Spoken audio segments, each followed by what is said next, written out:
ஹல்லேலூயா.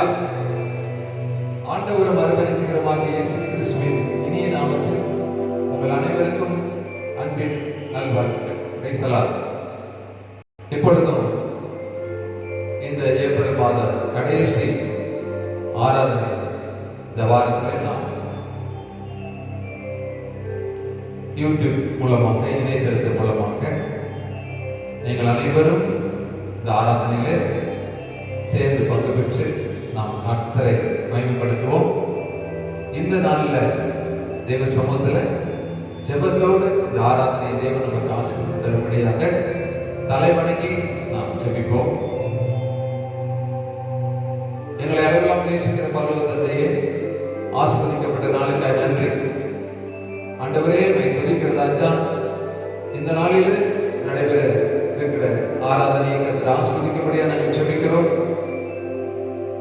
ஆண்டவரே, நாங்கள் பாடப்போகிற பாடல்கள் ஆராதனை வேலையை ஆசீர்வதித்தாரும், கர்த்தருடைய வார்த்தைகளுக்கு ஆசீர்வதித்தாரும், இந்த ஆராதனையை யூடியூப் மூலமாக இணையதளத்தில் பார்க்கின்ற ஒவ்வொரு விசுவாச மக்களையும் குடும்பங்களையும் ஆசீர்வதித்தலும், தொடர்ந்து பரிசுத்த ஆவியானவர் எங்களோடு கூட இருந்து இந்த தேசத்திலே இப்பொழுது உலகத்தை அச்சுறுத்திக் கொண்டிருக்கிற இந்த கொரோனா வைரஸிலிருந்து பூரணமாக விடுதலை கொடுத்து நாங்கள் மீண்டும் கூடி வந்து விடுதலையோடு ஆராதனை உதவி செய்ய இயேசுவின் நாமத்தில் வேண்டிக் கொள்கிறோம் நல்ல பிதாவே.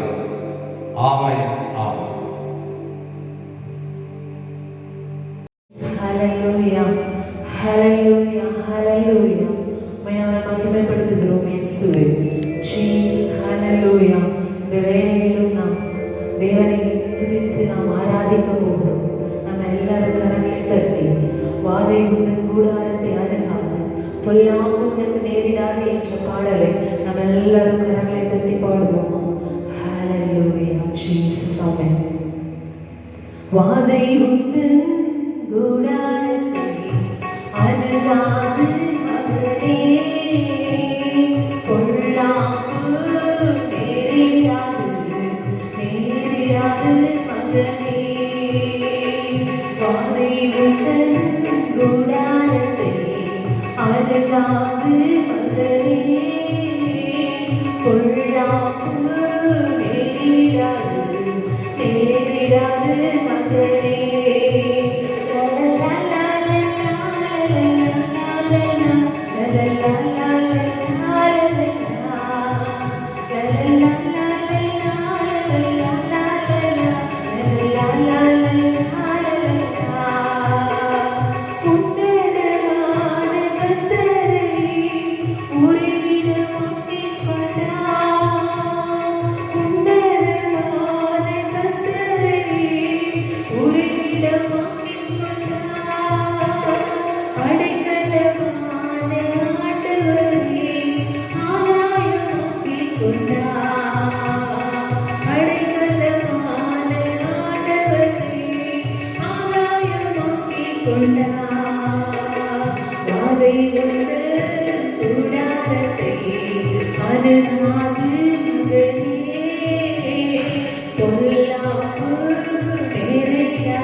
ஆட்டுக்குட்டி இரத்தத்தினால்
பரிசுத்தமுள்ளவரே உம்மை நாங்கள் மகிமைப்படுத்துகிறோம்.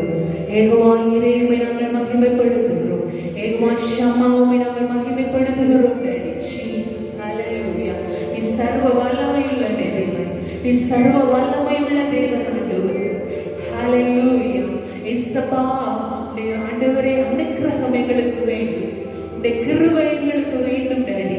உம்முடைய தயவு எங்களுக்கு வேண்டும் இயேசுப்பா. ஹalleluya. எல்லா வாதையையும் அப்பா எங்களுடைய தேசத்தை விட்டு அகற்றி போடுங்க டாடி. ஹalleluya. ஹalleluya.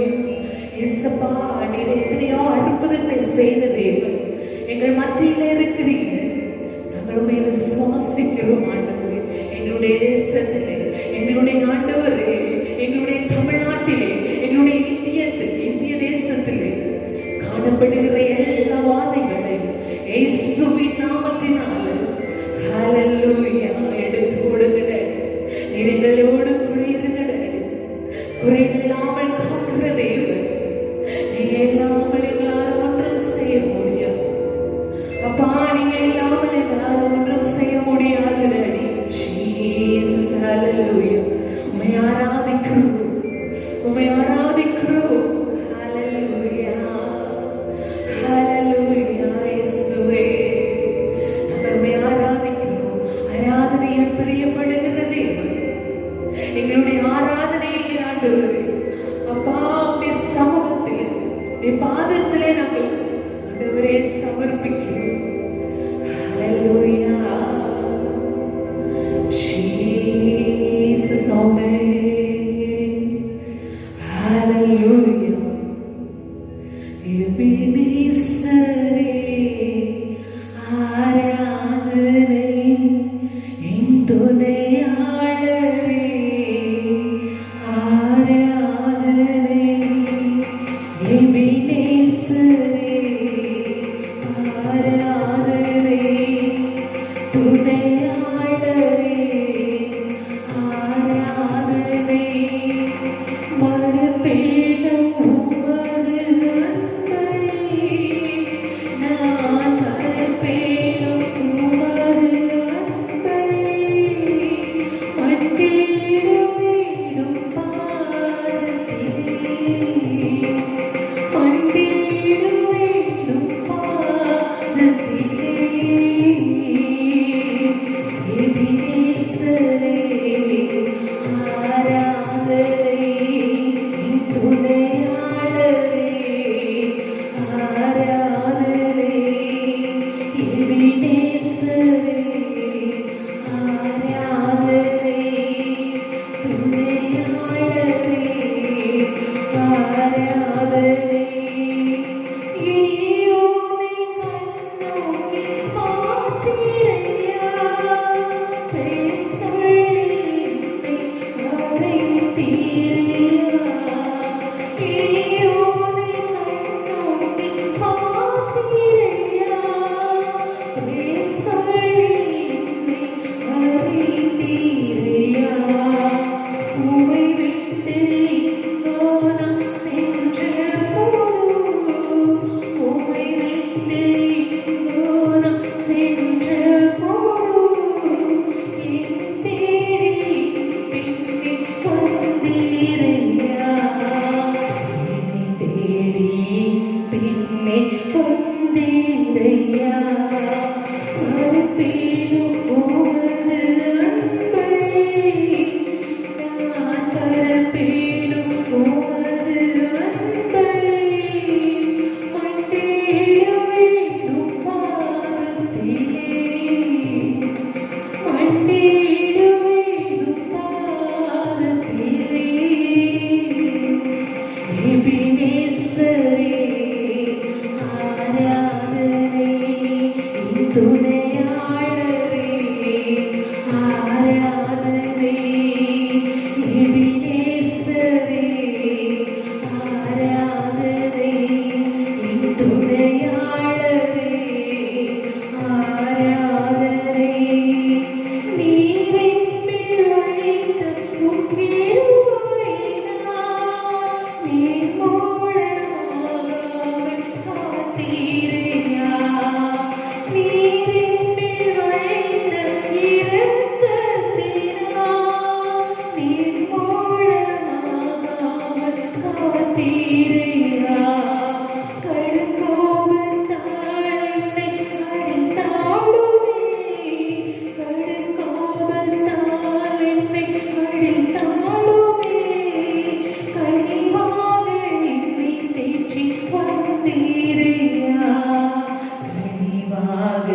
என்னை தேற்று வந்தீரையா மறப்பேனும் உமது அன்பை நான் மறப்பேனும் உமது அன்பை மண்டியிடுவேனும் பாதத்திலே மண்டியிடுவேனும் பாதத்திலே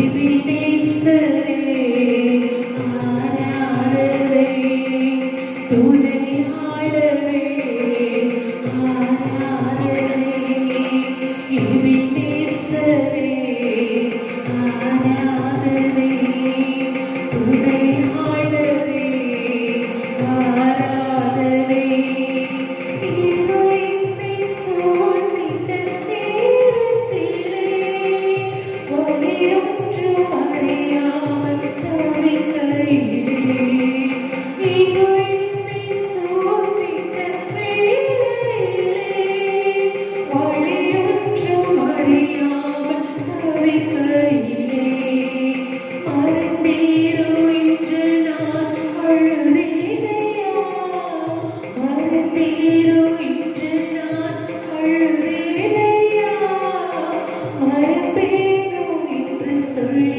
அழைத்தீரையா மறப்பீரோ என்று சொல்லி அழைத்தீரையா மறப்பேனோ உமது அன்பை நான் மறப்பேனோ உமது அன்பை மண்டியிடுவேனும் பாதத்திலே மண்டியிடுவேனும் பாதத்திலே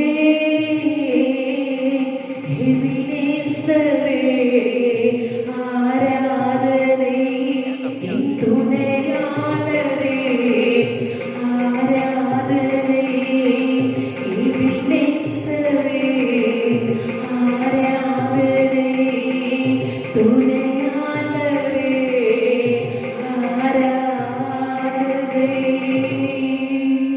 ஹalleluya Jesus ஆமென் நாங்கள் நன்றியோடு துதிக்கிறோம் நாங்கள் நன்றியோடு மகிமைப்படுத்துகிறோம் ஹalleluya இயேசுவே நாங்கள் மகிமைப்படுத்துகிறோம் ஆராதனையில் பிரியப்படுகிறது ஹalleluya ஜீசஸ் எங்களோடு கூட இருக்கிறீர் எங்கள் மத்தியிலே கடந்து வருவீர் எங்கள் மத்தியிலே நீர் ஆளுகை செய்து எங்கள் ஒவ்வொருவரையும் நீர் நிரப்புவீர்கள் ஹalleluya உம்முடைய செக்கினாவின் மகிமை எங்களோடு கூட இறங்கட்டும் உம்முடைய செக்கினாவின் வல்லமை எங்களோடு கூட இறங்கட்டும் மகிமையான வேளையிலே பாதபடியிலே நாங்கள் சமர்ப்பிக்கிறோம் இயேசுவின் மூலம் ஜெபம் கேளும் நல்ல பிதாவே ஆமென் ஆமென்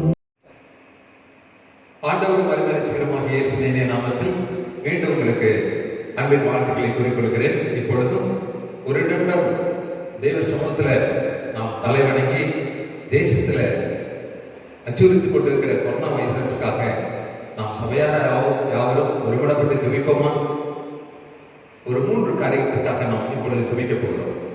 முதலாவதாக, தேசமெங்கும் ஒவ்வொரு நாட்டையும் மிகவும் அச்சுறுத்திக் கொண்டு அநேகரை பாதித்த நிலையில ஹாஸ்பிட்டல்லையும் வீடுகளிலேயும் கலக்கத்தோடு கவலையோடு இருக்கிற மக்கள் விடுதலை பெற அநேக தலைவர்கள், மந்திரிகள், அதிகாரிகள் போன்றவர்கள் இந்த கொரோனா வைரஸினுடைய தாக்குதலில் இருக்கிற மக்களை எப்படியாவது பாதுகாக்க வேண்டும் என்று சொல்லி இரவு பகலும் அவர்கள் பூமியின் மக்களுக்காக, பூமியின் குடிகளுக்காக அவர்கள் விழித்திருந்து பாதுகாத்து வருகிறார்கள்.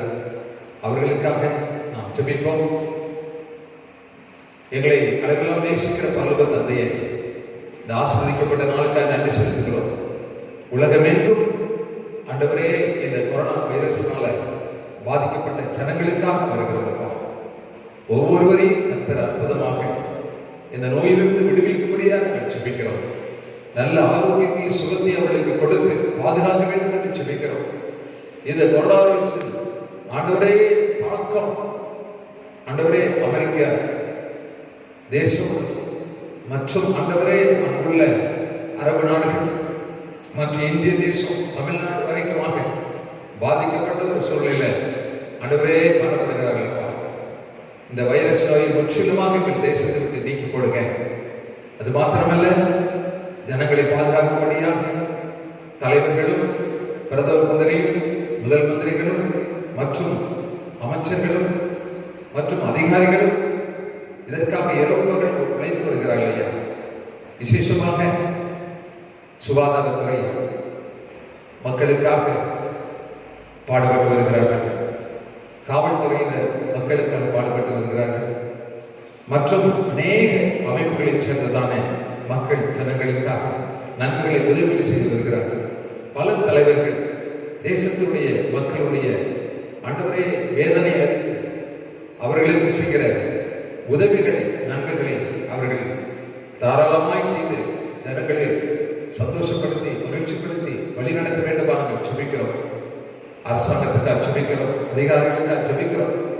மேலும் இந்த தேசத்தில் இருக்கிற அனைத்து மக்களையும் பாதுகாக்க வேண்டும் என்று ஜெபிக்கிறோம். விசேஷமாக ஆண்டவருக்காக ஊழியம் செய்து கொண்டிருக்கிற ஊழியக்காரர்களுக்காக ஜெபிக்கிறோம். பரிசுத்தவான்களுக்காக நாங்கள் ஜெபிக்கிறோம். எல்லா ஸ்தாபன தலைவர்களுக்காக நாங்கள் ஜெபிக்கிறோம். எல்லா சபை விசுவாச மக்களுக்காக நாங்கள் ஜெபிக்கிறோம். ஆண்டவரே பாசமார்களுக்காக ஜெபிக்கிறோம். சுவிசேஷர்களுக்காக ஜெபிக்கிறோம். அப்போஸ்தலர்களுக்காக ஜெபிக்கிறோம். தீர்க்கதரிசிகளுக்காக ஜெபிக்கிறோம். ஆண்டவரே ஒவ்வொருவரையும் கர்த்தர் ஆசீர்வதிக்க வேண்டுமா நாங்கள் ஜெபிக்கிறோம். போதகர்கள் ஒவ்வொருவரையும் கர்த்தர் ஆசீர்வதிக்க வேண்டும் என்று ஜெபிக்கிறோம். தேவ சமூகத்தில் திறப்பின் வாசலே உபவாசத்தோடு ஜெபத்தோடு இருந்து இந்த கொரோனா வைரஸுக்கு ஒரு முற்றுப்புள்ளி வைக்க பரிசுத்த ஆவியானவர் உதவி செய்யும். சீக்கிரமாக இந்த தேசத்தை விட்டு இந்த நோய் நீங்கி எல்லோரும் ஒன்று கூடி ஆராதிக்கத்தக்கதான ஒரு வாக்கியத்தை கர்த்தர் ஏற்ற நேரத்தில் நீ தருவதற்காக நன்றி. இப்பொழுதும் அரசாங்கம் சொல்லியிருக்கிற சட்டத்திட்டங்களுக்கு ஊரடங்கு எல்லாரும் கீழ்ப்படிந்தவர்களாக அவர்கள் வீட்டிலே அமர்ந்து கர்த்தரை துதிக்கவும் ஆண்டவரை தேடவும் ஆண்டவரை விழித்திருக்கவும் தனித்திருக்கவும் ஜெபித்திருக்கவும் பரிசுத்த ஆவியானவர் உதவி செய்கிறார்.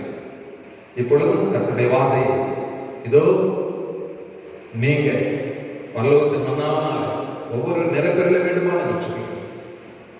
இயேசுவின் நாமத்தில் இந்த வார்த்தை கேட்கிற ஒவ்வொரு குடும்பங்களையும் தேவ பிள்ளைகளையும் ஆசீர்வதிக்கிறார். இயேசுவின் நாமத்தில் வேண்டிக் கொள்கிறோம் நல்ல பிதாவே. ஆமென். ஹல்லேலூயா. நம் தேசத்திற்காக, ஜனங்களுக்காக, தலைவர்களுக்காக, அதிகாரிகளுக்காக, ஊழியர்களுக்காக, விசுவாச குடும்பங்களுக்காக ஜெபித்திருக்கிறோம். நிச்சயமாக சீக்கிரமாக தேவன் ஒரு விடுதலை தரப்போகிறார். ஆமென் சொல்லுவோம். ஆமென். ஹல்லேலூயா. இப்பொழுது கர்த்தருடைய வார்த்தைக்கு நேராக நாம் கடந்து செல்வோம். ஏசாயா தீர்க்கதரிசன புத்தகம் 40ஆம் அதிகாரம் 27ஆம் வசனம் முதல் 31ஆம் வசனம் வரைக்கும் உள்ள வசனத்தை நாம் வாசிப்போம். நான் வாசிக்கிறேன். யாக்கோபே, இஸ்ரவேலே, என் வழி கர்த்தருக்கு மறைவாயிற்று என்றும் என் நியாயம் என் தேவனிடத்தில் எட்டாமல் போகிறது என்றும் நீ சொல்வானே. பூமியின் கடையாந்தரங்களை சிருஷ்டித்த கர்த்தராகிய அனாதி தேவன் சோர்ந்து போவதும் இல்லை, இளைப்படைவதும் இல்லை. இதை நீ அறியாயோ? இதை நீ கேட்டதில்லையோ? அவருடைய புத்தி ஆராய்ந்து முடியாதது. சோர்ந்து போகிறவனுக்கு அவர் பலன் கொடுத்து சத்துவம் இல்லாதவனுக்கு சத்துவத்தை பெருக பண்ணுகிறார். இளைஞர் இளைப்படைந்து சோர்ந்து போவார்கள், வாலிபரும் இடறி விழுவார்கள். கர்த்தருக்கு காத்திருக்கிற பொழுது புது பலன் அடைந்து கழுகுகளைப் போல செண்டுகளை அடித்து எழுப்புவார்கள். அவர்கள் ஓடினாலும் இளைப்படையார்கள், நடந்தாலும் சோர்ந்து போகார்கள். ஹல்லேலூயா. இந்த நாளிலே ஆண்டவர் இந்த வார்த்தை மூலமாக நம்ம ஒருவரோடு நிச்சயமாக பேசுவார். நீங்கள் ஜெபத்தோடு காத்திருங்க, வசனத்தை கேளுங்க. கர்த்தர் கண்டிப்பாக உங்கள் ஒவ்வொருவரையும் ஆசீர்வதிப்பார். ஏசியா என்ற தீர்க்கதரிசி மூலமாக கர்த்தர் தமது ஜனங்களுக்கு உரைத்த தேவனுடைய வார்த்தை. இதுல ஏசாயா 40:27 வசனத்தை நாம் தியானத்திற்காக எடுத்துக்கொள்வோம். யாக்கோபே, இஸ்ரவேலே, என் வழி கர்த்தருக்கு மறைவாயிற்று என்றும் என் நியாயம் தேவனிடத்தில் எட்டாமல் போகிறது என்றும் நீ சொல்வானே. எத்தனை பேர் ஆண்டவரை பார்த்து சொல்லிக் கொண்டிருக்கிறீங்க, என் வழி கர்த்தருக்கு மறைவாயிற்று, என் நியாயம் தேவனிடத்தில் எட்டாமல் போகிறது என்று எத்தனை பேர் இதை எண்ணி கலங்கிக் கொண்டிருக்கிறீங்க? பிரியமானவர்களே, ஆண்டவருடைய வார்த்தையை நாம் பார்க்கும் பொழுது ஏசாயா தீர்க்கதரிசி மூலமாக ஆண்டவர் ஜனங்களுடைய புலம்பலை, ஜனங்களுடைய வேதனைகளை அறிந்த தேவன் அவர்களுக்கு இந்த வார்த்தையை அந்த தீர்க்கதரிசி மூலமாக சொல்கிறார். இன்றைக்கு அநேக காரியங்களை குறித்து கவலைப்பட்டு கலங்கிக் கொண்டிருக்கிற உங்களுக்கு நேராக தேவன் உங்க ஊழியக்காரர் மூலமாக இந்த வார்த்தையை உங்களுக்கு கொண்டு வருகிறார். எத்தனை பேர் சந்தோஷப்படுகிறீங்க? ஆமென், ஹல்லேலூயா. முதலாவது பார்க்கிறோம், என் வழி கர்த்தருக்கு மறைவாயிற்று.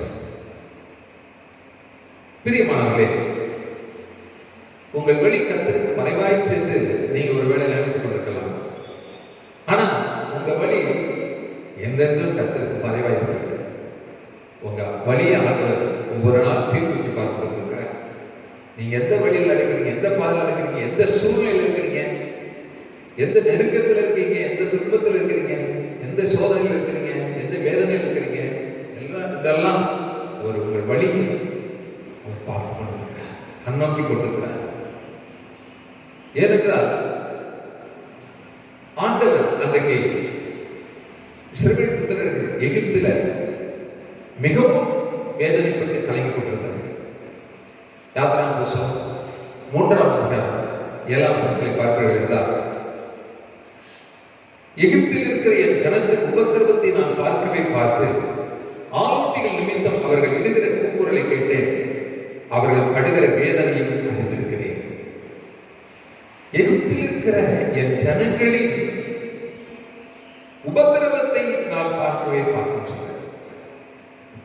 அப்ப இஸ்ரவேல் ஜனங்கள் எகிப்துல எவ்வளவு வேதனைப்பட்டு கலங்கிக் கொண்டிருந்திருக்கிறார்கள். அந்த பார்வோன் என்ற ஒரு மன்னன் ஆட்சி புரிந்த நாட்கள் எகிப்துல ஜனங்களை அடிமைப்படுத்தி வைத்து செங்கற்கள் வேலைகள் மற்றும் பலவிதமான சூழ்நிலையில அவர்களை மிகவும் ஒடுக்கிக் கொண்டிருந்த நேரத்தில் ஜனங்களுக்கு அவங்க தாங்க முடியாத வேதனையை, சோதனையை தேவனுக்கு நேராக தெரியப்படுத்துகிறார். யாத்திராகம புத்தகத்துல முதல் அதிகாரத்துல பார்ப்பீர்கள் என்றால் 12ஆம் வசனம், அவர்கள் எவ்வளவு ஒடுக்கினார்களோ அவ்வளவாய் அவர்கள் பழுகி பெருகினார்கள், ஆகையால் அவர்கள் இஸ்ரவேல் புத்திரரை குறித்து எரிச்சல் அடைந்தார்கள். 13ஆம் வசனம், யாத்திராகம புத்தகம் முதல் அதிகாரம் 13ஆம் வசனத்திலே பார்க்கிறோம், எகிப்தியர் இஸ்ரவேல் புத்திரரை கொடுமையாய் வேலை வாங்கினார்கள் என்று சொல்லப்படுகிறது. கொடுமையாய் வேலை வாங்கினார்கள். 14 பார்க்கிறோம், சாந்தும் செங்கலுமாகிய இவர்களை செய்யும் வேலையினாலும் வயலில் செய்யும் சகலவித வேலையினாலும் அவர்களுக்கு அவர்கள் ஜீவனையும் கசப்பாக்கினார்கள். அவர்களை கொண்டு செய்வித்த மற்ற எல்லா வேலைகளிலும் அவர்களை கொடுமையாய் நடத்தினார். அவர்கள் செய்த எல்லா வேலைகளிலும் அவர்களை கொடுமையாய் நடத்தினார்கள். அந்த கொடுமையாய் நடத்தப்பட்டதனால எகிப்திலுள்ள ஜனங்கள் மிகவும் துன்புறுத்தப்பட்டார்கள், கலக்கத்தோடு கவலையோடு காணப்பட்டார்கள். இதை கண்ணோக்கி பார்த்த ஆண்டவர் தம்முடைய தாசனாகிய மோசே என்ற ஒரு தேவ மனிதனை அழைத்து, என் ஜனங்களுடைய உபத்திரவத்தை நான் பார்க்கவே பார்த்து ஆலோட்டிகள் நிமித்தம் அவர்கள் இடுகிற கூக்குரலை கேட்டேன்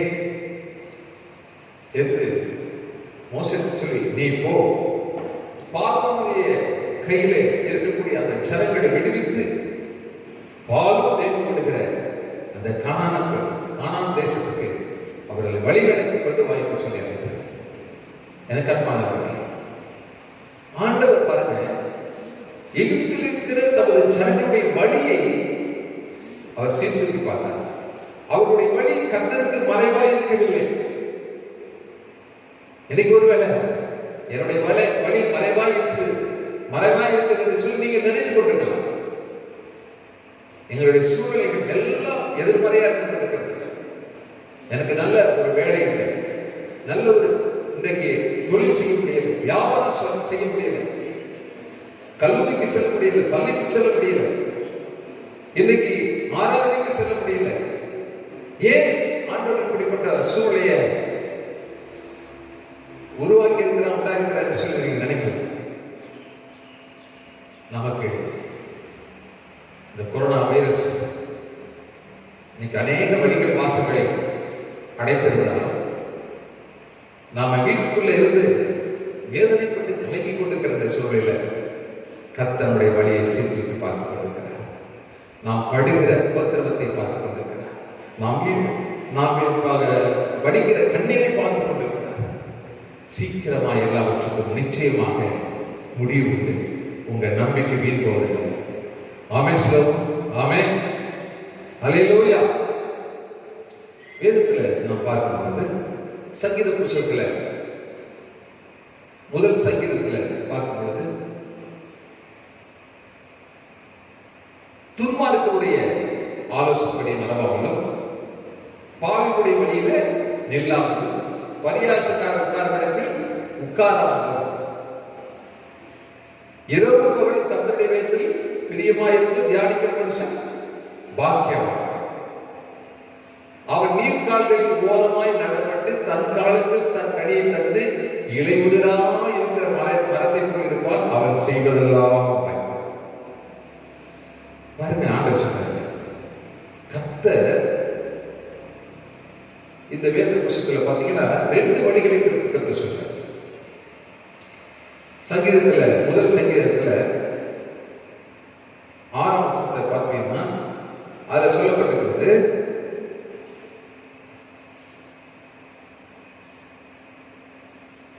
கர்த்தர் நீதிமான்களின் வழியை அறிந்திருக்கிறார், துன்மார்க்கரின் வழியோ அழியும்.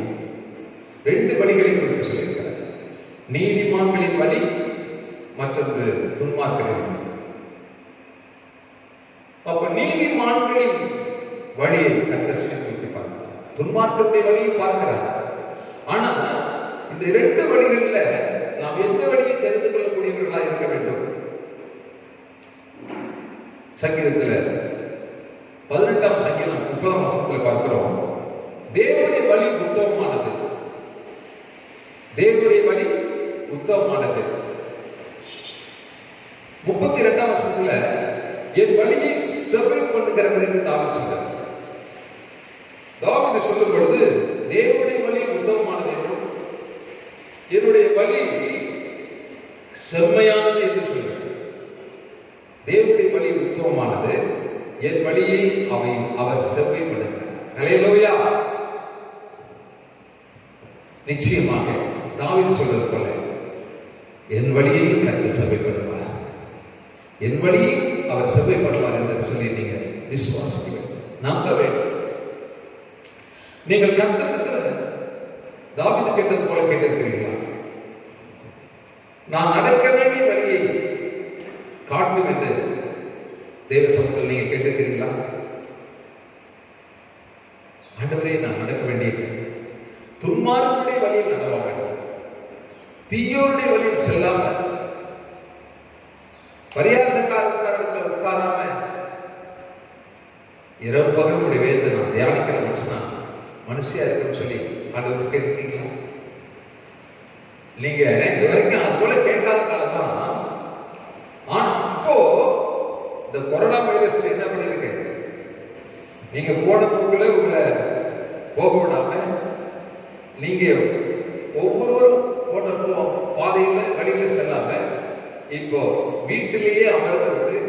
இந்த ஊரடங்கு உத்தரவுப்படி, இந்த ஊரடங்கு சட்டத்தின்படி வீட்டில் அமர்ந்து கர்த்தருடைய வேதத்தை பிரியமா இருந்து ஒவ்வொரு நாளும் அதை தியானித்து ஆண்டவர் நம்முடைய சீர்தூக்கி பார்த்து நன்மைகளை செய்ய வேண்டும், ஆசீர்வதிக்கப்பட வேண்டும் என்று சொல்லி அவருடைய பாதத்தில் அமர்ந்திருக்கக்கூடியான ஒரு பாக்கியத்தை கர்த்தர் நமக்கு தந்திருக்கிறார். ஆமென் சொல்லுவோமா? ஆமென். ஹல்லேலூயா. நல்லா பாருங்க, இந்த ஊரடங்கு காலத்தில் எத்தனையோ வாலிபர்கள் வாலிபாலை எடுத்துக்கொண்டு போய் விளையாட கிரவுண்டில் போய் கிரிக்கெட் விளையாடுறாங்க, வாலிபால் விளையாடுறாங்க, இன்னும் பல விளையாட்டுகள் விளையாடுறாங்க. இவ்வளவு சட்ட திட்டத்தின் மத்தியில் அதை காவல்துறையினர் கண்காணித்து வருகிறாங்க. அவர்களை சீர்தூக்கி பார்த்து அவர்கள் இந்த கொரோனா வைரஸ்ல பாதிக்கப்பட்டுக்கூடாதுன்னு சொல்லிட்டு அவங்க என்ன செய்யறாங்க, நல்வழிப்படுத்துறாங்க. இன்னைக்கு அநேகர் டாஸ்மாக் கடைக்கு போக முடியலையே என்று சொல்லி அந்த வழி அடைக்கப்பட்டிருக்கிறது, கடைகள் மூடப்பட்டிருக்கிறது என்று சொல்லி என்ன செய்யறாங்க, கலந்து கொடுக்கிறது. பிரியமானவர்களே, ஆண்டவர் எல்லாவற்றையும் நன்மைக்கு எதுவா செய்யறாங்க. ஏன் வைரஸை அனுப்பி ஜனங்களை விட வழிகிற நாம் நினைக்கலாம். ஆனா கர்த்தருடைய தீர்க்க தரிசன வார்த்தை நிறைவேறி கொண்டிருக்கிறது. ஆண்டவருடைய வார்த்தை நிறைவேறி கொண்டிருக்கிறது. ஏசப்பா சீக்கிரமா அந்த பூமிக்கு வரப்போகிறார். வரதுக்குள்ள எல்லாருடைய வழிகளையும் செவ்வாய்ப்படுத்த அவர் விரும்புகிறார்.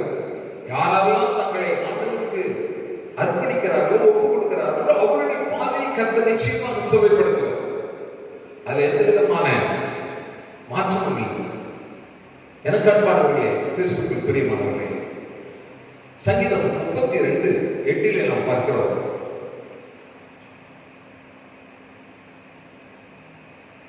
சங்கீதம் 32:8 வாசிப்போம் என்றால்,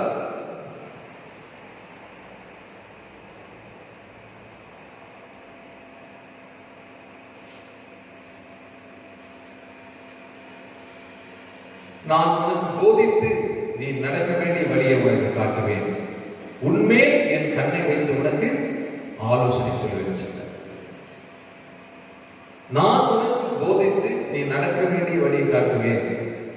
எப்போ ஆண்டவருடைய வேதத்துல பிரியமா இருந்து இரவு பகலும் தியானிக்கும் போது அந்த வார்த்தை மூலமா கர்த்தர் நமக்கு போதிக்கிறார். சில நேரத்தில் ஊழியக்காரர் மூலமா நமக்கு போதிக்கிறார். நாம் தனிப்பட்ட முறையில் தியானத்தில் இருக்கும் போது கர்த்தருடைய வார்த்தை நமக்கு போதிக்கிறது.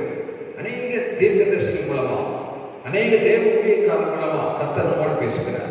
நாம் நடக்க வேண்டிய வழியை போதிக்கிறார், காட்டுகிறார். எப்படி இருக்க வேண்டும், கிறிஸ்தவ மக்களாக இருக்கிற நாம் இந்த நாட்டில் எப்படிப்பட்டவர்களாய் வாழ வேண்டும், காணப்பட வேண்டும் என்று வேதத்திலிருந்து கர்த்தர் நமக்கு அநேக ஆலோசனை கொடுக்கிறார். அதனாலதான் சங்கீதக்காரர் தாவீது சொல்றாரு, நான் உனக்கு போதித்து நீ நடக்க வேண்டிய வழியை உனக்கு காட்டுவேன், உன்மேல் என் கண்ணை வைத்து உனக்கு ஆலோசனை சொல்லுவேன். நம்ம மேல கண்ணை வைத்து ஆலோசனை சொல்கிற கர்த்தர் என்பதை நாம் மறந்துவிடக்கூடாது. ஆண்டவரே, நான் நடக்க வேண்டிய வழியை எனக்கு காட்டும், என் மேல உங்க கண்ணை வைத்து எனக்கு ஆலோசனை சொல்லி என்று நாம் கேட்டிருக்கோமா? ஒருவேளை இதுவரைக்கும் நீங்க கேட்டிருக்காம இருந்தா என்னை கேட்டு பாருங்க. நிச்சயமாக நம்ம மேல கண் வைத்து நமக்கு ஆலோசனை சொல்லுவார். நாம் நடக்க வேண்டிய வழியை நமக்கு காட்டுவார். சங்கீதம் 37:5 சொல்கிறது, உன் வழியை கர்த்தருக்கு ஒப்புவித்து அவர் மேல் நம்பிக்கையாயிரு, அவரே காரியத்தை வாய்க்க பண்ணுவார். நம்முடைய வழியை கர்த்தருக்கு பூர்ணமாய் ஒப்பு கொடுக்கும் போது, அர்ப்பணிக்கும் போது, அவர் மேல் நம்பிக்கை இருக்கும் போது, நம்முடைய வாழ்க்கையில் நாம் எதிர்பார்க்கிற காரியங்களை வாய்க்கப்படுகிறதா இருக்கிறார். ஒருவேளை நல்ல வேலை கிடைக்கும் சொல்லி நீங்க எதிர்பார்த்து கொண்டிருக்கலாம். ஏற்ற காலத்துல திருமண காரியங்கள் நமக்கு நடக்க வேண்டும் என்று சொல்லி எதிர்பார்த்து கொண்டிருக்கலாம். ஒருவேளை குடும்பத்துல செய்ய போற வேலைகள், தொழில்கள், வியாபாரங்கள் நல்ல முறையில் நடக்க வேண்டும் என்று சொல்லி நீங்க எதிர்பார்த்து கொண்டிருக்கலாம். ஒரு நல்ல வீடு கட்ட வேண்டும் என்று சொல்லி வாஞ்சித்துக் கொண்டிருக்கலாம். இப்படி பல காரியங்களை, எந்த காரியத்திலெல்லாம் ஆண்டவர் நீங்க நம்பிக்கை வைத்திருக்கிறீர்கள், நிச்சயமாக உங்க நம்பிக்கை வீண் போகாது. கர்த்தரிடத்தில் ஒப்புவித்து, எந்த காரியமா இருந்தாலும் ஆண்டவற்றை ஒப்புவித்து அவர்கள் நம்பிக்கையாக இருக்கும்படி கர்த்தர் நமக்கு சொல்கிறார். அப்பொழுதுதான் நம்முடைய காரியங்களை அவர் வாய்க்கப்படுவார். எந்த காரியமா இருந்தாலும் அவர் காரியங்களை வாய்க்கப்படுகிற தேவன் என்பதை மறந்துப்படுவார். நான் சர்வ வல்லமையுள்ள தேவனாய் கர்த்தர் சொல்கிறேன். நீங்க பழுகி பெருகுவீர்கள் என்று கர்த்தர் இந்த வருஷத்துல 2020 வாக்குத்தத்தம் கொடுத்திருக்கிறார். வாக்கு மாறாதவர். நிச்சயமா எல்லா சூழ்நிலையிலும் இந்த கொரோனா வைரஸ் எல்லா தேசத்தை விட்டு நீங்கி மக்கள் எல்லாம் சுகமா இருக்கும்போது ஆண்டவரை தேடுகிற பிள்ளைகள் தேவன் அவர் கொடுத்த வாக்குத்தத்தன்படியே உங்களை வழிவிட்டு எடுக்கப்படுவார். ஆமென் சொல்லுவோமா? ஆமென். ஹல்லேலூயா. சங்கீதம் 139:24 பார்க்கிறோம். சங்கீதக்காரன் தெய்வ சமூகத்துல அவர் தன்னை ஒப்பு கொடுத்து ஒரு வேண்டுகோள் சொல்றாரு. வேதனை உண்டாக்கும் வழி என்னிடத்தில் உண்டு, வேதனை உண்டாக்கும் வழி என்னிடத்தில் உண்டோ என்று பார்த்து நித்திய வழியிலே என்னை நடத்தும் என்று அவர் சொல்கிறார். நித்திய வழியிலே என்னை நடத்த ஆண்டவரே அப்படின்னு சொல்லி கேட்கிறேன். பிரியமானவர்களே, நம்முடைய கிறிஸ்தவ வாழ்க்கையில ஆண்டவருக்கு பிரியமில்லாத வேதனை உண்டாக்குகிற வழி இருக்கா என்பதை நாம் சோதித்து பார்க்க வேண்டும், ஆராய்ந்து பார்க்க வேண்டும். அதை சங்கீதக்காரன் உணர்ந்து தான் சொல்கிறார். வேதனை உண்டாக்கும் வழி என்னிடத்தில் உண்டு, உண்டோ என்று பார்த்து நித்திய வழியிலே நடத்தும். நாம் ஒவ்வொருவரும் அப்படி கேட்க வேண்டும். பிரியமானவர்களே, ஏதோ இருக்கிற வாயு வார்த்தையா இருக்கலாம், இருதயத்தின் எண்ணங்களா இருக்கலாம், ஒருவேளை சிந்தனையில இருக்கலாம், செயல்பாடுகள் இருக்கலாம், ஆண்டவரை துக்கப்படுத்துகிற காரியம், வேதனைப்படுத்துகிற காரியம், ஒருவேளை உங்கள் குடும்பத்தில் சகோதர சகோதரிகள் வேதனைப்படுத்துகிற காரியம், பெற்றோர்கள் வேதனைப்படுத்துகிற காரியம், ஒருவேளை உங்க பிள்ளைக்கு வேதனைப்படுத்துகிற காரியம், எஜமான்களா இருக்கிற நீங்கள் உங்க வேலைக்காரர்களை வேதனைப்படுத்துகிற காரியம், வேலைக்காரர்களா இருக்கிற நீங்கள் உங்கள் எஜமான்களை வேதனைப்படுத்துகிற காரியம், அப்படி யாராக இருந்தாலும் வேதனை உண்டாக்கும் வழி என்னிடத்தில் உண்டோ என்று பார்த்து நித்திய வழியில் நடத்தும் என்று நம்மை ஒப்பு கொடுத்து நாம் ஒவ்வொரு நாளும் ஜெபிக்க வேண்டும். நீதிமொழிகள் 8:11 பார்க்கிறோம். தீய வழியையும் புரட்டு வாயையும் நான் வெறுக்கிறேன் என்கிறார். தீய வழியையும் புரட்டு வாயையும், தீமையான வார்த்தைகளை பேசுகிற நாவை புரட்டுகிற அது சொல்லி புரட்டி பேசுகிற காரியத்தில் தேவன் வெறுக்கிறவர் இருக்கிறார்.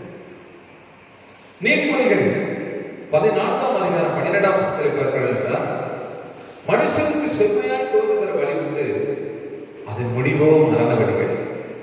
நம்ம பார்வையில நம்ம போற பாத வழி நல்லதானே இருக்கு, நன்மையா தானே இருக்கு, உண்மையா தான் இருக்கு சொல்லி நினைக்கலாம். ஆனா கர்த்தர் எல்லாவற்றையும் அவர் மனுஷனுக்கு செம்மையாய் தோன்றுகிற வழிகள் இருக்கு, அதன் முடிவு என்னது? மரண வழி.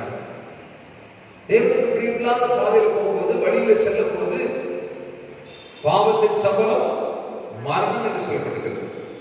தேவனுடைய கிருபை வரமோ கர்த்தராகிய இயேசு கிறிஸ்துவினால் உண்டான நித்திய ஜீவன். அந்த பாவமான வழியை விட்டு மனம் திரும்ப வேண்டும். அதனாலதான் நீதிமொழிகள் 16:25 சாலமோன் இங்கே சொல்கிறார், மனுஷனுக்கு செம்மையாய் தோன்றுகிற வழி உண்டு, அதன் முடிவோ மரண வழிகள். நீதிமொழி 16:2 பார்க்கிறோம், மனுஷனின் வழி அவன் பார்வைக்கு சுத்தமானவர்கள், கர்த்தரோ ஆவிகளை நிறுத்தி பார்க்கிறார்.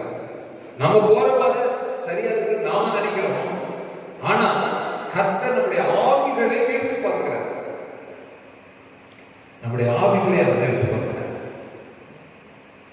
நம்ம உள்ளத்தை, மனுஷன் முகத்தை பார்க்கிறார், கர்த்தரோ இருதயத்தை பார்க்கிறார்.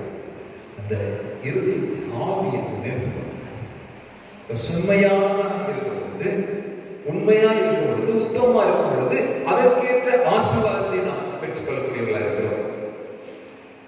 நீதிமொழிகள் 21:2 பார்ப்போம் என்றால், மனுஷனுடைய வழியெல்லாம் அவன் பார்வைக்கு செம்மையாய் தோன்றும், கர்த்தரோ இருதயங்களை நிறுத்தி பார்க்கிறார்.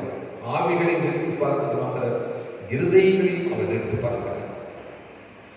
கர்த்தர் நம்முடைய இருதயத்தையும் ஆவியையும் நிறுத்தி பார்க்கிறபடினால் நாம நம்முடைய ஆவியையும் இருதயத்தையும் நிறுத்தி பார்க்கிறோமா? நம்முடைய ஆவி எப்படி இருக்கு? கள்ளக்கபடம் இல்லாத ஆவியா இருக்கா? பரிசுத்தம் நீதி நிறைந்த ஆவியா இருக்கா என்பதை நாம் ஆராய்ந்து பார்க்க வேண்டும். நம்ம செம்மையா இருக்குதா என்று பார்த்து, அப்படி ஒருவேளை இல்லை என்றால் நம்ம ஆண்டவர் சமூகத்தில் என்னுடைய ஆவியை செம்மைப்படுத்தும், என் இருதயத்தை பரிசுத்தப்படுத்தும், என் சிந்தனைகளை பரிசுத்தப்பட வேண்டும். ஆவி ஆத்மா சரீரத்தை ஆண்டவற்றை ஒப்பு கொடுத்து ஜெபிக்க வேண்டும். பிரியமானவர்களே, முதலாவது பார்த்தோம், என் வழி கர்த்தருக்கு மறைவாயிற்று என்று. இரண்டாவது, என் நியாயம் என் தேவனிடத்தில் எட்டாமல் போகிறது என்றும் சொல்வானே. ஏசாயா 40:27 என் நியாயம் தேவனிடத்தில் எட்டாமல் போகிறது என்று சொல்வானே. எத்தனை பேர் இப்படி என் நியாயம் தேவனிடத்தில் எட்டாமல் போகிறது சொல்லிக் கொண்டிருக்கிறீங்க? ஒருவேளை இப்போ உங்க நியாயம் தேவனிடத்தில் எட்டாமல் போகிறது போல இருக்கலாம். நீங்க ஆண்டவரை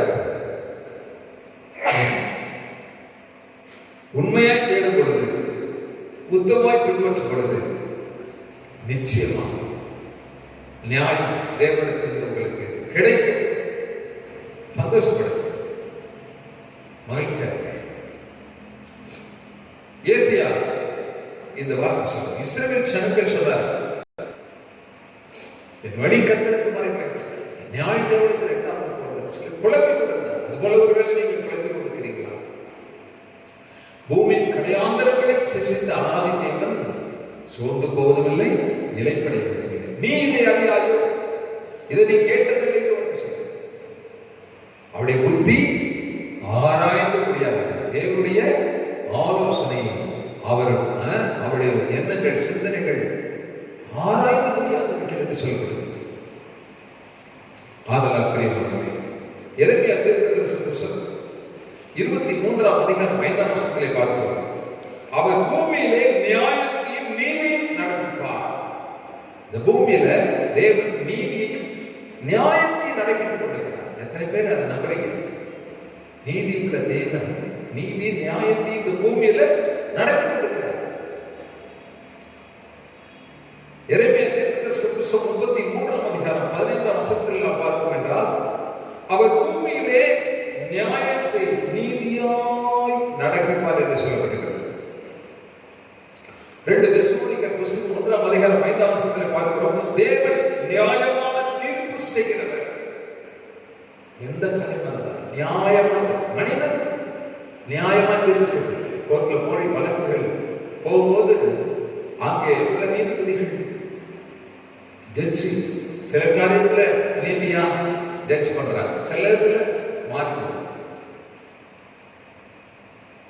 2 சாமுவேல் புத்தகம் 8:15 பார்ப்போம் என்றால், தாவீது இஸ்ரவேல் ராஜா இருந்த நாட்களில், தாவீது இஸ்ரவேல்ல ராஜாவா இருந்த நாட்கள்ல தன்னுடைய எல்லா ஜனத்திற்கும் நியாயமும் நீதியும் செய்து வந்தார். எல்லா ஜனத்துக்கும் நீதி நியாயம் செய்வதில் தான் அவர் கருத்தா இருந்தார். அநீதி அக்கிரமம் செய்வதில் தன்னுடைய எண்ணங்களை, சிந்தனைகளை, எண்ணங்களுக்கு சிந்தனைக்கு இடம் கொடுக்கல. இன்னைக்கு நாம் எப்படிப்பட்ட தேசத்தில் பயங்கரமாக உபத்திரங்கள் நடந்து கொண்டிருக்கிறது, பாடுகள் நடந்து கொண்டு நெருக்கொண்டே இருக்கு. நாம் நீதி ஆட்சி மக்களுக்கு நம்மளால் முடிந்த உதவிகளை ஏழை எளியோர்கள், திக்கற்றவர்கள், கைவிடப்பட்டவர்கள், அனாதைகளுக்கு நீதி நியாயம் செய்யக்கூடியவர்கள் தேவன் அதை விரும்புகிறார். அதில் பிரியமா இருக்கிறார். பிரியமானவர்களே, 1 ராஜாக்கள் புத்தகத்துல 3:5 பார்க்கிறோம். சாலமோனின் நாட்களிலும் கர்த்தர் அவனுக்கு தரிசனமாகி, நீ விரும்புகிறதை என்னிடத்தில் கேள்வி என்று சொன்னார். 9 பார்க்கிறோம். 1 ராஜாக்கள் 3:9 உமது ஜனங்களை நியாயம் விசாரிக்கவும், நன்மை தீமை இருந்ததென்று வகையறுக்கவும், அடியேனுக்கு ஞானமுள்ள இருதயத்தை தந்திரவும், ஏராளமாய் இருக்கிற இந்த உமது ஜனங்களை நியாயம் விசாரிக்க யாராலே ஆக்குகிறார்? ஏராளமாய் இருக்கிற இந்த இஸ்ரவேல் ஜனங்களுடைய நியாயத்தை யாரும் விசாரிக்க முடியும்? உண்மையா நீங்க தான் எனக்கு யாரும். இந்த ஜனங்களை நியாயம் விசாரிக்க, இந்த ஜனங்களுக்கு நன்மை செய்வதற்கு, இந்த ஜனங்களுக்கு உதவி செய்வதற்கு நீங்க எனக்கு ஞானத்தை கொடுக்கப்பான்னு சொல்லி கேட்கிறேன். நாம அப்படி கேட்கிறோம். அக்கம்பக்கத்தில் இருக்கிறவர்களுக்கு, நண்பர்களுக்கு, உறவினர்களுக்கு, உற்றார்களுக்கு, சபையார், தேச மக்களுக்கு ஏதாவது என் மூலமாக நன்மை நான் செய்ய வேண்டும் என்று சொல்லி நாம் நினைக்கணும். அப்படி ஞானமுள்ள இருதயத்தை கர்த்தர் நமக்கு தருவார். அங்கே சாலமோனுக்கு கொடுத்தார். 10ஆம் வசனத்தில் பார்க்கிறோம், சாலமோன் இந்த காரியத்தை கேட்டது ஆண்டவர் பார்வைக்கு உகந்த விண்ணப்பமாயிருந்தது. இன்னைக்கு 130 கோடிக்கு மேல இந்திய தேசத்தில் இருக்க ஜனங்கள் இருக்கிறார்கள். தேசத்தின் தலைவர்கள், மந்திரிகள், அதிகாரிகள், பிரதமர், முதல்வர், இவர்களெல்லாம் ஜனங்களுக்கு என்னென்ன நன்மைகளை செய்ய வேண்டும், என்னென்ன உதவிகளை செய்ய வேண்டும் என்று சொல்லி ஆலோசனை பண்ணி கொண்டிருக்கிறார்கள். அவர்களுக்கு நல்ல ஞானத்தையும் ஜனங்களுக்கு செய்ய வேண்டிய காரியங்களை செய்யத்தக்கதாக விவேகத்தை தரும்படியாக நாம் தேவனை நோக்கி என்ன செய்யணும்? ஜெபம் பண்ணணும். நிச்சயமாக கர்த்தர் அந்த தலைவர்கள் மூலமாக மக்களுக்கு உதவி செய்வார். தேவனுடைய மக்களாக இருக்கிற நாமும் ஜனங்களுக்கு உதவி செய்வதில் நாட்டம் உள்ளவர்களாக இருக்க வேண்டும். ஹல்லேலூயா. வேதத்தில் பார்க்கிறோம், ஆண்டவர் 11ஆம் வசனத்துல, நீ உனக்கு நீடித்த நாட்களையும் கேளாமல், ஐஸ்வர்யத்தையும் கேளாமல், உன் சத்துருக்களின் பிராணனும் கேளாமல், நீ இந்த காரியத்தை கேட்டு நியாயம் விசாரிக்கிறதுக்கு ஏற்ற ஞானத்தை உனக்கு வேண்டிக் கொண்டபடினாலே உனக்கு ஞானத்தையும் ஐஸ்வர்யத்தையும் ஆசீர்வாதத்தையும் அதோடு கூட சேர்த்து கொடுப்பேன், நீடிய ஆயுசை கொடுப்பேன் என்று சாலமோனுக்கு கர்த்தர் திருவிழா.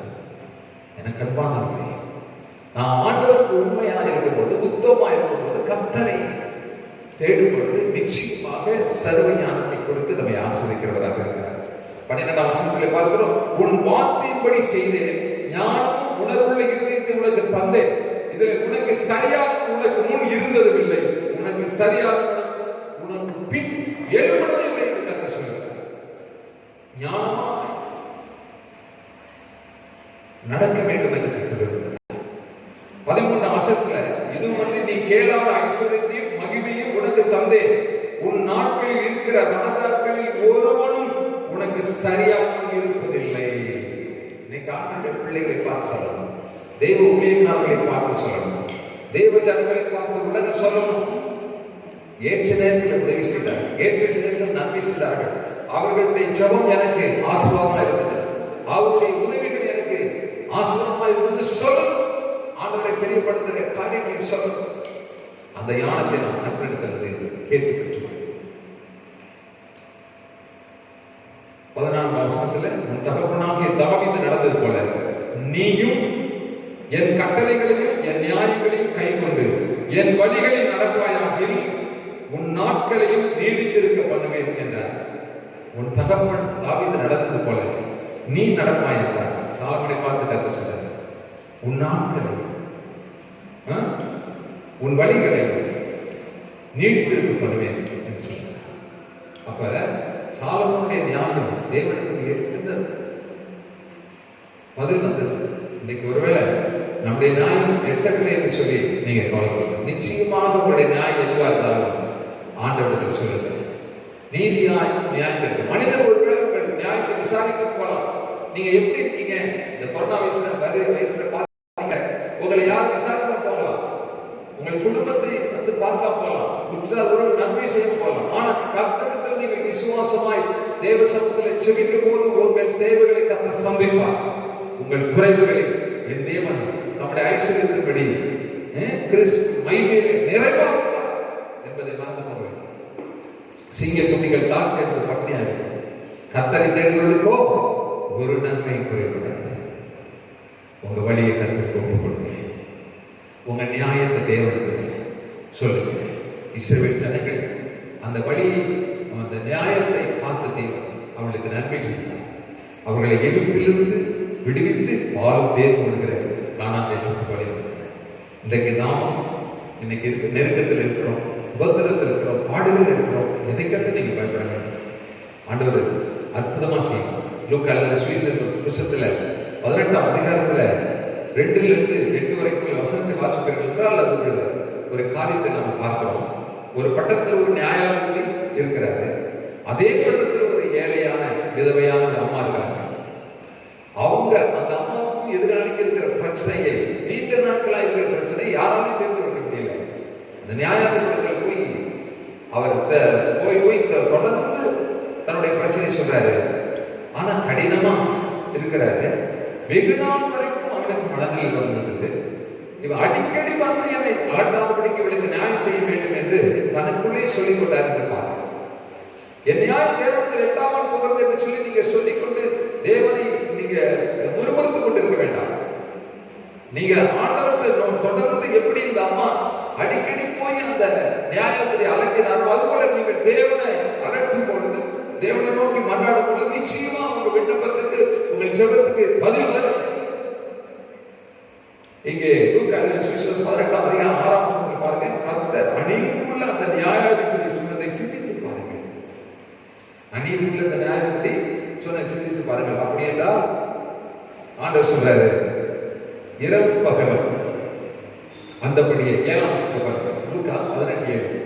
அந்தபடியே தேவன் தம்மை நோக்கி இரவு பகலும் கூப்பிடுவர்களாகிய தம்மால் தெரிந்து கொள்ளப்பட்டவர்களின் விஷயத்துல நீடிய பொறுமை உள்ளவராயிருந்து நியாயம் செய்யாமல் இருப்பாரோ? ஆண்டவர் நீடிய பொறுமையா இருந்து நம்முடைய வாழ்க்கையில அற்புதம் நடக்கும் வரைக்கும் நாம கவனமா இருக்கணும். அவசரப்படக்கூடாது, ஆத்திரப்படக்கூடாது, ஒருவருக்கக்கூடாது. நிச்சயமா கர்த்தர் வழியாக இருக்கிறார். நிச்சயமா என் நியாயத்தை ஆண்டவர் விசாரித்து நல்ல தீர்ப்பை தருவார், நல்ல முடிவை தருவார். நான் எதிர்பார்க்கிற முடிவை அது ஆசீர்வாதமான முடிவா இருக்கும் என்று சொல்லி நீங்க நம்பணும். இரவு கூப்பிடுகள் தம்மால் தெரிந்து கொள்ளப்பட்ட விஷயத்தில் நீடிய பொறுப்புகள் வந்து நியாயம் செய்யாமல் இருப்பார். நிச்சயம் செய்யாமல் போக மாட்டார், நிச்சயம் செய்வார்.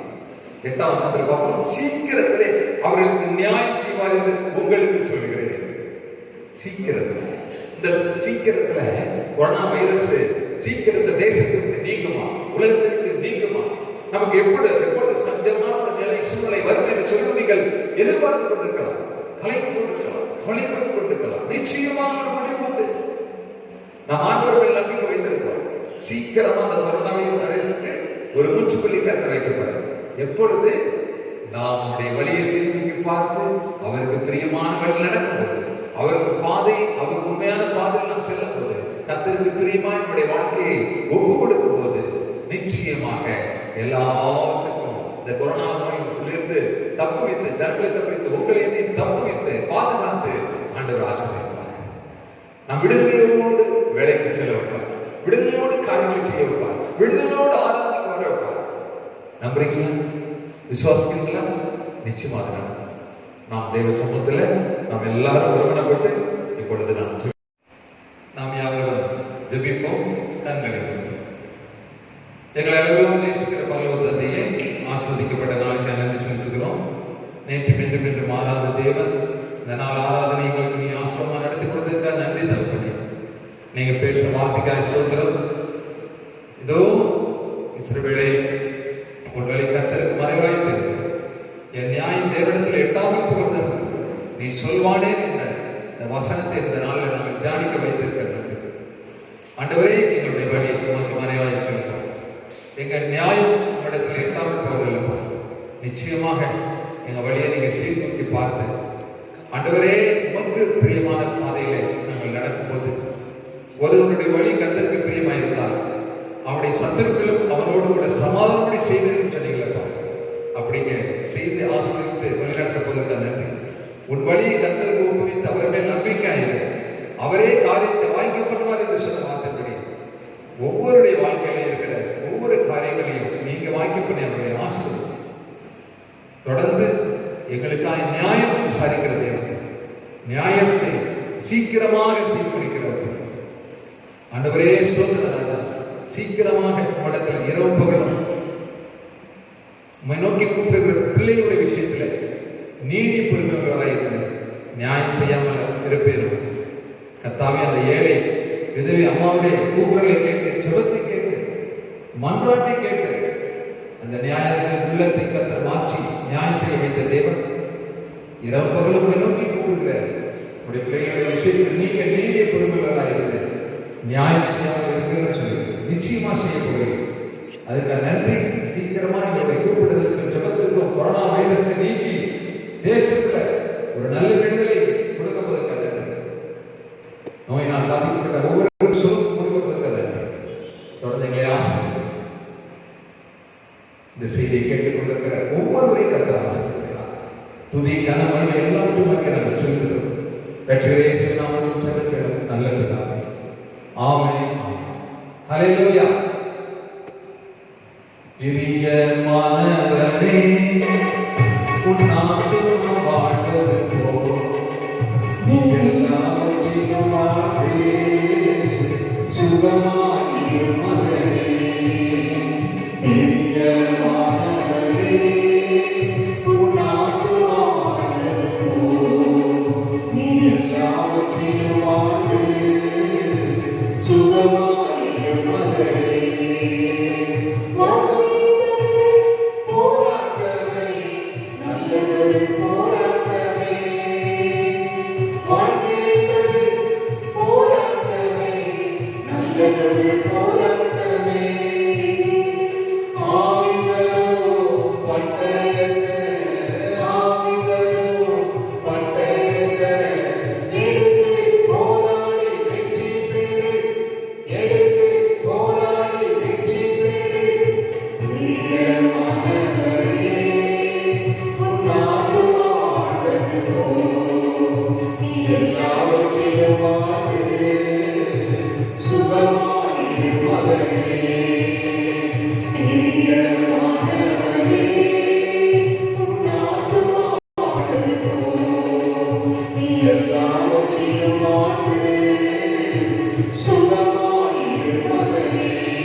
என் ஆத்துமாவே கர்த்தரை ஸ்தோத்திரி, என் முழுவதுமே அவருடைய பரிசுத்த நாமத்தை ஸ்தோத்திரி. என் ஆத்துமாவே கர்த்தரை ஸ்தோத்திரி, கர்த்தர் செய்த சகல உபகாரங்களை மறவாதே. ஆமென். நம்முடைய கர்த்தராகிய இயேசு கிறிஸ்துவின் கிருபையும் பிதாவாகிய தேவனுடைய அன்பும் பரிசுத்த ஆவியானவருடைய ஐக்கியம் செய்யும் நம் அனைவரோடு உள்ள சகல பரிசுத்த ஆவியோடு ஆண்டவராகிய இயேசு கிறிஸ்துவின் வருகை மட்டும் கூட துணையாய் இருப்பதாக. ஆமென். ஆமென். ஹல்லேலூயா. God bless you. கர்த்தர் உங்களை ஆசீர்வதிப்பாராக. Praise God.